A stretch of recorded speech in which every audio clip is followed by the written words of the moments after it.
So first, can you just give me a very brief overview of what your organization does? Yeah, so Policy Matters Ohio is a nonprofit, nonpartisan think tank working towards making Ohio more sustainable, more vibrant, just a better place to live for everybody, regardless of your race, class, living ability, disability status. And one of those areas that we do that is through public policy advocacy and research, and particularly in the area of tax research, because as we're seeing in Ohio, both our tax revenue is inadequate in terms of meeting all the goods and services that Ohioans need, and that they're not getting through the private sector. So really, we Policy Matters advocates for making sure we have the adequate tax revenue to sustainably fund and provide for the public goods and services that all Ohioans rely on. So this action, and I know it is tied to property taxes because properties are being have higher evaluations, it is seeming like these days, which is then in turn driving up property tax. So the representatives that voted to override this, their argument on it is that this is property tax reform because people are essentially being taxed out of their homes. And property taxes have risen at, an extreme rate in a short amount of time, Sure. essentially. But what does this do essentially in removing the ability for these emergency and replacement levies to go on a ballot for school districts? So a couple of factors. One, making it more difficult for those school districts to get that revenue means is that our students are going to hurt. Our kids are going to do with less if the school districts aren't able to get that revenue put back on a ballot in any other way, whether through a property tax or an income tax that municipalities can levy. Um, with that, if our students are going to go with less revenue, but also this isn't really a solid form of idea for reform. Um, Not every school district operates or has a emergency levy. I think only about a third of districts actually do.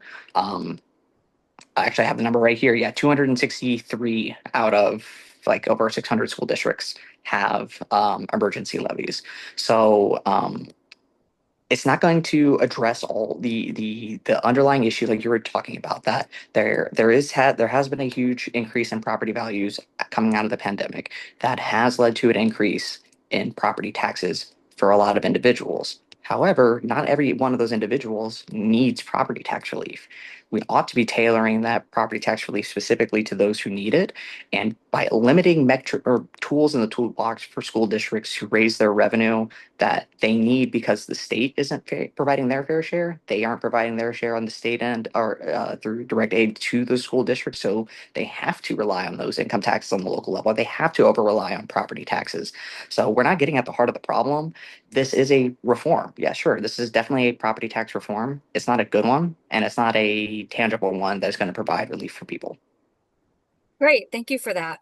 Another concern that or reasoning behind this that I've heard directly from a representative is that, or more than one representative in our area, is that this is also about transparency when it comes to voters knowing what they're voting for because some districts carry a very high reserve amount. And I've did a separate story on that, so I do know that that fluctuates a lot.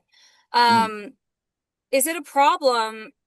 I guess weird question, but is it a problem for districts to be having a higher reserve, essentially holding on to taxpayers' money? Is this a good reasoning then to not allow them to ask for this extra funding? I No, it's not a good reason because there are a litany of reasons why a school district might have a high cash reserve. One reason is they don't want to have to go to the voters for increasing tax revenue. They want to hold on to that revenue that they're getting, stockpile it a bit so they can afford a major expense, replacing the school's gym, fixing the roof.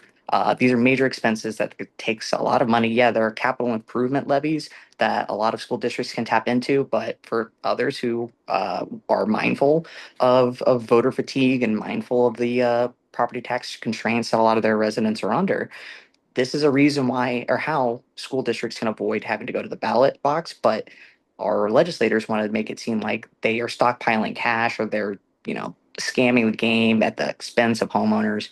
That's not the case. Like you said yourself, these district or these cash balance reserves fluctuate quite a bit. There are reasons outside of saving up. Talk about large one-time payments. Talk about like a legal settlement. There are a bunch of school districts in the northern part of the state that just finalized a legal settlement from an evaluation of a gas pipeline that ran through their counties, ran through a bunch of counties in the school district. So they had to have a legal battle over the evaluation of that pipeline. And until they found out what the value was, they couldn't tax it because they didn't know exactly what they were taxing it on in terms of the value. Now that the case resolved, all of these school districts, now that they know what property tax revenue that they can collect from this pipeline, are going to be getting these back payments essentially in a large lump sum.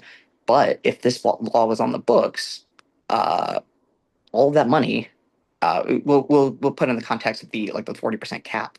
All that money has to go right back out of the door in lowering rates, even though the school districts were going without that revenue for years and they were expecting it, and now it just has to go right out the door. This is not a sound policy.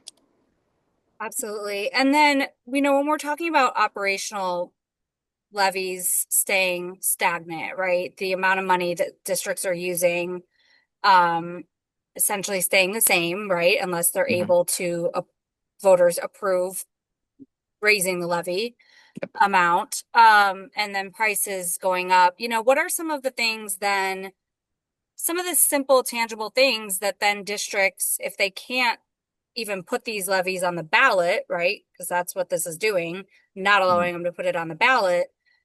What are some of the things then districts are going to have to consider in your research, at least?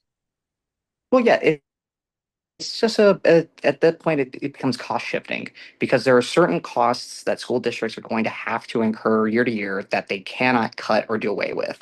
They need to pay the utilities in their buildings. They need to make sure that they have a bare minimum amount of teachers and make sure that and administrators to make sure those salaries get paid. Um, but once those bare minimum costs are met, there's not going to be a lot of extra revenue to go around to hire additional teachers so class sizes can stay low. There's no money for extracurricular activities. There's not enough revenue for building repairs. There's not enough revenue for school district transportation. These are tangible costs that school districts across the state have had to deal with, not just over the last couple of years dealing with this property tax crunch, but for the last 20 years of the state government refusing to meet their obligations laid out in the DeRolf case decision that they have to meet their state responsibility to fund public schools. So we are not so reliant on property taxes. And the property tax funding situation towards schools has only gotten worse since that.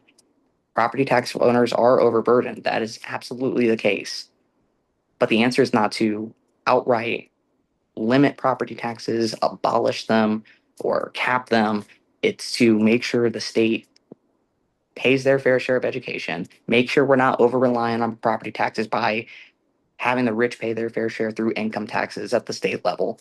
These are ways that we can fix this problem, but instead we're going down the same path that we have been for 20 years of shifting costs to locals and making them make very difficult decisions between taxes or service cuts. Is there anything, again, 'cause I know that you've done a lot of research on this. Is there anything that I left out that you wanted to add on this particular line item veto Just or connecting it to the override? Sorry. broader, yeah, just kind of tying it into the broader property tax situation. Um, we're never going to solve this property tax crunch unless we meet two conditions. One, we hold localities harmless for any property tax relief that is passed. And two, you can only accomplish the first one by having that property tax relief paid for by the state. Whatever relief measure we have, it needs to be paid for completely by the state. So those localities aren't forced to choose between a rock and a hard place of those service cuts or raising taxes. Because their sales tax base is overburdened, their property tax base is overburdened. It's time for the state to step up and do more on their part by both there's direct property tax relief that we can do. Policy Matters proposes a property tax circuit breaker, which means if your property taxes consume a disproportionately high amount of your income.